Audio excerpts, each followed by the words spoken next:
everyone. This is Daniel from Tradecraft 360. Thank you for joining me. And this is an update on the KOLD. This trade was initiated on September the 21st, 2024. And just to quickly reiterate, 3,000 shares were purchased at a price point of $64.85, and that was paired with the 65 put. Put was purchased for $8.30. So as you can see here. And typically, I'll sell covered calls immediately after the trade is set up and the put's purchased. It's usually how I operate. In this particular case, I elected to forego that. I wanted to see how the price action would evolve over the weekend and into Monday. And obviously, there was continued strength in the underlying UNG. And so recognizing that natural gas wasn't going to immediately fall apart, there was going to be a reversal. I took the opportunity to, at market open, start to sell call premium. So I chose the $67 call, and that's 30 contracts, 3,000 shares, and a price point of 50 cents. So that was sold for the end of this week, so September 27th.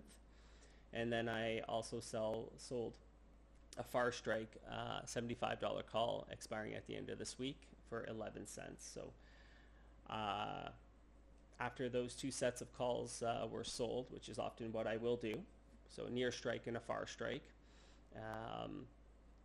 I wanted to see how the price action would evolve throughout the rest of the day. So later on in the day, obviously I'm doing other trades, but when I got back to natural gas, there was obviously continued strength. There's a little bit of back and forth throughout the day, but generally speaking, the trend was up for UNG, down for KOLD. So towards the end of the trading day, I elected to go out to next week, and I chose the 75 and the $80 strikes, and I got 70 cents for the $75 strike and 30 cents for the $80 strike. So pretty much every single one of these call positions has decreased in value.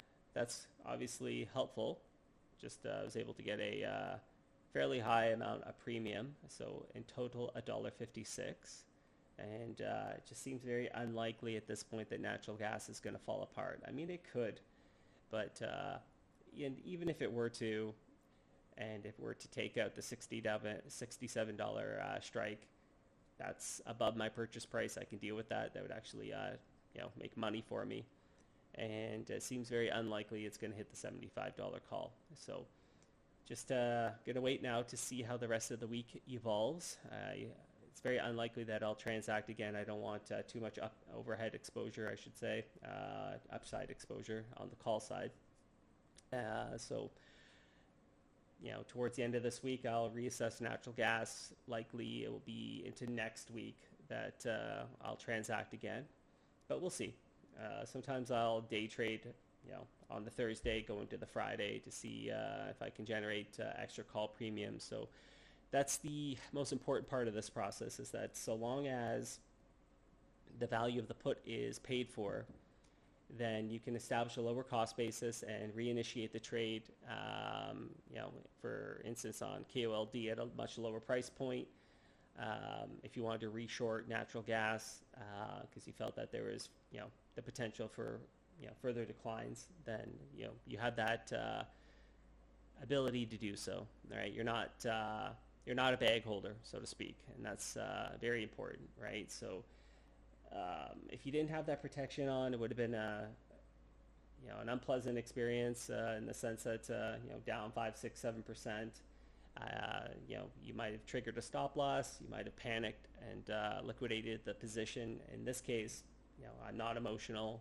It's quite simple. You just sell the call premium that you need to pay for the put, reassess, reevaluate, and then each week, week in, week out, continue to sell those calls. And if you are smart about it, and you can, generally speaking, sell enough call premium to pay for the put, and oftentimes more call premium in excess of the put, so you can make money that way. So anyways, thank you for joining me, and I look forward to providing more updates as the week goes on, and I'll likely post more videos on new